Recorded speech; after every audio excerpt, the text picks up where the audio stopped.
Good morning, everybody. This is Becky at Aunt Beck's Creations, and we're going to do a recipe here at the cottage. So this is cooking in my tiny kitchen. Cooking in my tiny kitchen again.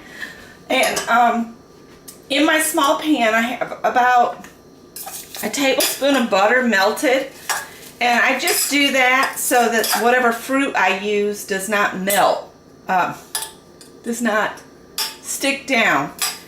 Maybe I should like wake up a little bit before I do this. But anyway, I've got that melted. One apple has already been chopped up.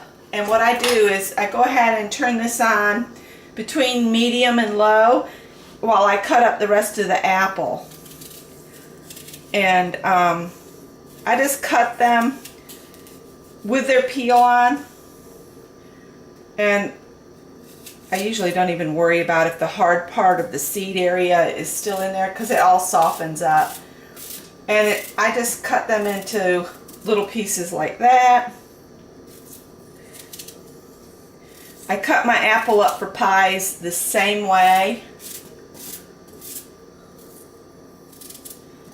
And if you leave the peel on, that gives you more fiber.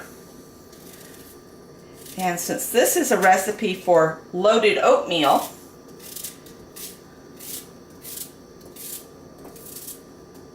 the more fiber, the better. And if I had a compost pile, I would put all these trimmings from the apples onto my compost pile for a garden. But because we're between houses still, I don't really have a place to do a compost pile. So this will go in the trash. And then I just put the lid on, and I'm going to bump it up to closer to medium. And just let those cook and stir them periodically. I'm going to set this aside. I'll put them in the trash after we're done.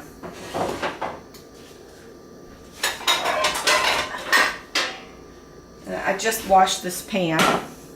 In this larger pan, I'm going to put the almond milk that I use to cook the oatmeal.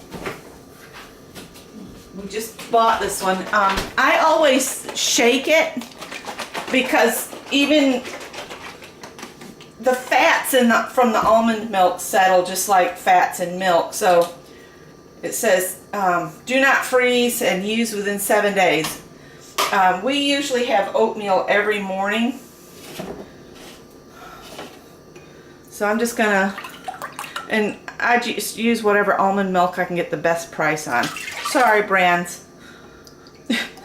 It's all budget conscious stuff, but we do love almond milk to make our oatmeal. Now with this, I don't ever put it on high, but I put it toward high, so between 5 and 6 on this stove. And when it starts to simmer, where I can see stuff coming up off from it, that's when I add the oatmeal. So that might take it a minute.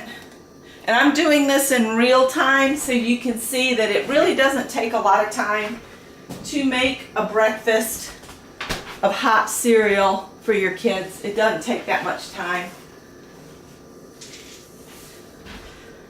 I will tell you this, I only use Quaker oats. I've tried store brand oats. I don't like them, so I always use Quaker oats. That's one brand I stick with. I've got a few brands that I just will not leave. Quaker Oats is one of them. And we're going to use the old-fashioned oats. We've quit using the quick oats simply because we've gotten to where we really like the texture of the old-fashioned oats. And it's 1 cup of old-fashioned oats to 1 3/4 cup of almond milk. And I always put just a tiny dash of salt. I don't use a lot of salt because I'm borderline got a problem with high blood pressure, but that's the instructions it tells you on the back for 2 servings. And I'm going to make Scott a serving too. He's at the doctor's right now having blood work done. And I'll get my oatmeal bowls. I wish I bought more of these bowls because these are awesome, but I got these at the Dollar Tree years ago, and they're perfect for oatmeal and soup. I like the fact that they're low, so it's not a real deep bowl. So if you're serving something really hot, it gets a chance to cool down some. What you're going to hear, that popping and sizzling, is the seal is actually separated on the bottom of this pan. And so any water from washing it boils off as it starts to heat up. This spoon is not dirty. It's stained with blueberries from making loaded oatmeal, because sometimes we do blueberries. And I use, you can use fresh fruit and fix it the same way with a little butter in your little pan and cook it. In fact, we can check on those. And you can hear they're starting to cook, and I just stir it.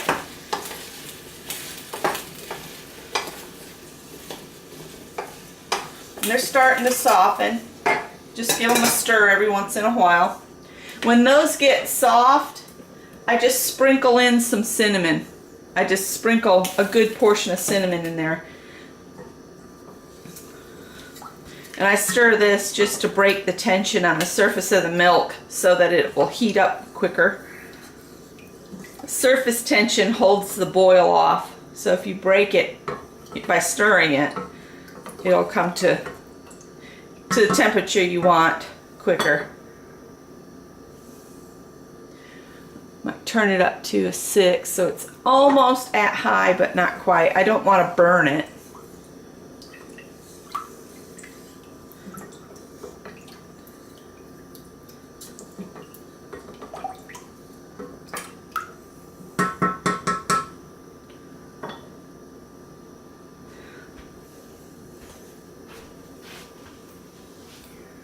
Once that comes up to where I can see some steam coming off from it and I add the oats, then you cook the oats for 6 minutes.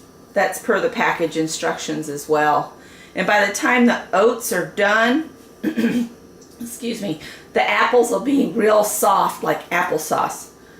I'm going to fix another cup of coffee in my Spoleto Festival USA Charleston, South Carolina cup that was here at the cottage. I guess Aunt Marietta and Uncle Jesse attended Spoleto one year. Either that or Adele found it at a thrift store, who knows. Just drinking black coffee. We used to load our coffee up with sugar and creamer, but since we're both borderline diabetic now, we've quit doing that. We just drink black coffee.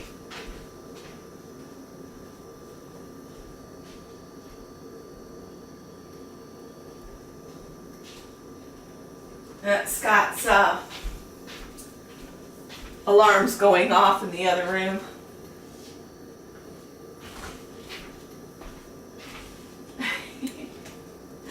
The little spare cat. Okay, there's some steam. That's what we're looking for. Just see that coming up off, and then we're just going to pour the oats in. And this is a pet peeve of mine. I cannot stand lumps in hot cereal. It's just a thing I cannot stand. So I always stir, add a little bit, stir, add a little bit, and stir.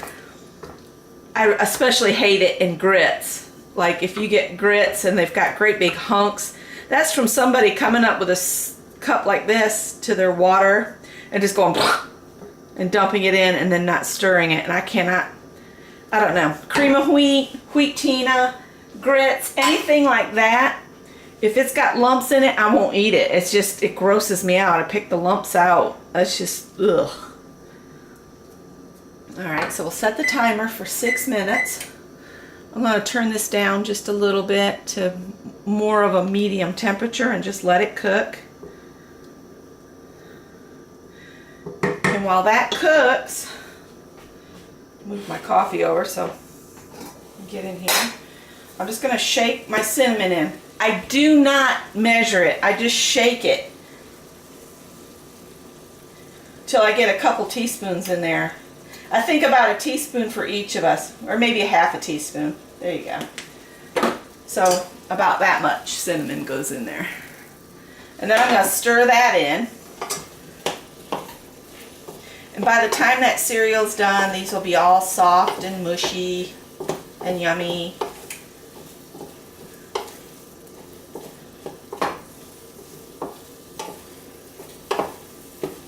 And I do not add any sugar, but because by cooking the apples, you're releasing the fructose and you do not need sugar. Let me show you what those look like real quick. See? So we're going to put that back over here, put the lid on, and I'm going to turn it down to closer to just a low and just simmer it. And I periodically use the same spoon, stir the oatmeal. Have another sip of coffee.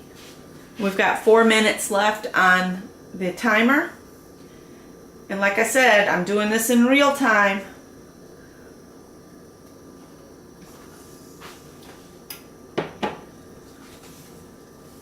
Once the oatmeal's done, we'll put the oatmeal in the bowls, we'll top it with the apples, and then I give us each a tablespoon of this here. It's a mixture of flaxseed, chia seed, and hemp seed. And I just put about a tablespoon on top of our oatmeal. And it's really good. I get this at Walmart. It's near the flour and stuff. I think Scott might be home. Let me see. Nope. He's not back yet. The only thing I really like about this stove, I still hate solid surface stoves. I don't know. I just don't like them. Is the warming plate. I do like that because you can put that on and leave your bowl of oatmeal there. So when your husband's off at a doctor's appointment or whatever, he can come in and have his oatmeal. And it'll be all warm. And I do keep stirring this periodically, and I check the apples, and might turn that heat down just a little bit on that oatmeal so I'm not scalding it to the bottom of the pan. I've done that before. So basically, you can fix from start to finish this in less than 20 minutes. When Greg was little, I was a full-time stay-at-home mom, and I would just get up and fix breakfast for Scott and for Greg, send Scott off to work, get Greg up, tell him breakfast was ready, and it would be ready. Some mornings, though, he wouldn't eat the oatmeal or whatever, but Greg, when he was real little, he loved English muffin mini pizzas for breakfast. Have you ever made those where you just take an English muffin, you toast it like you would normally toast an English muffin, and then you put pizza sauce on it and cheese and pepperoni if you want, and then just bake it again until the cheese melts. And that used to be one of Greg's favorites when he was about 4 or 5. And I do just keep stirring the apples. If you're starting with frozen fruit, you don't have to stir quite as often, but with fresh fruit, I like to stir it just so it breaks all apart. Now, as far as fruits go, I like to start with apples fresh, of course. We've used frozen blueberries. We've used frozen peaches. Frozen peaches are delicious. And I just get the sliced peaches, and when they get soft in the pan, I'll take a knife and cut them into little bite-sized pieces in the pan. I've also used, I think it's a tropical mix, and it's got pineapple, coconut, papaya, peaches. I think that's all that was in it. It was very tasty. The only thing we found, though, with the tropical mix is the pineapple in it shot our sugar up. So apples and blueberries don't seem to be quite as bad as the tropical mix. Oh, peaches aren't bad either. Okay, we're down to our last 40 seconds. This is going to look runny, but by the time it just sets in the pan and I put the toppings on, it will start to thicken some more.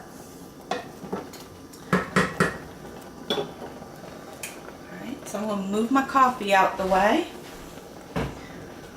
and separate the bowls over here. And fixed my camera so I could do this for you guys this morning by completely removing all of the content I had on this card. And Scott, I think, reformatted it for the camera, and it seems to be working. Now this is going to be hard because my wrist is not wanting to work today. There we go. And I try to divide it halvesies. So we each get some. And this is like, this could be my entire breakfast, but Scott always wants more protein, so I end up still making him bacon and eggs. Set that in the sink, add a little water so it doesn't totally stick down. Cut that burner off, and I'll show you the apples and see how they're pretty much cooked up. And again, I'm doing the halvesy thing. Some for you and some for me.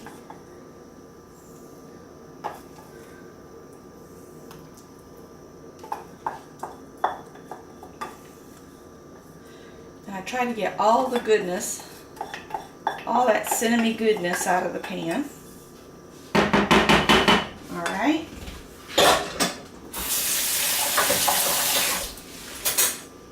And then we'll top it with some of this whole trilogy, Pelt Seeds by Badia.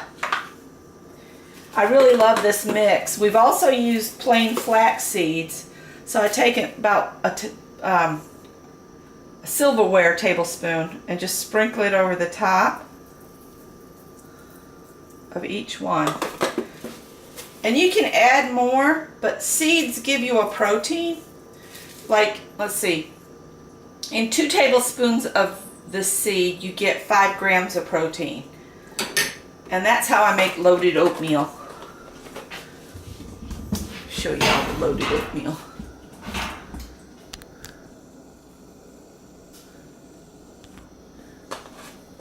And when you stir it in, it makes the oatmeal so yummy and delicious. And thanks for watching. If you want to see more cooking videos, just leave a thumbs up. See you guys later. Bye.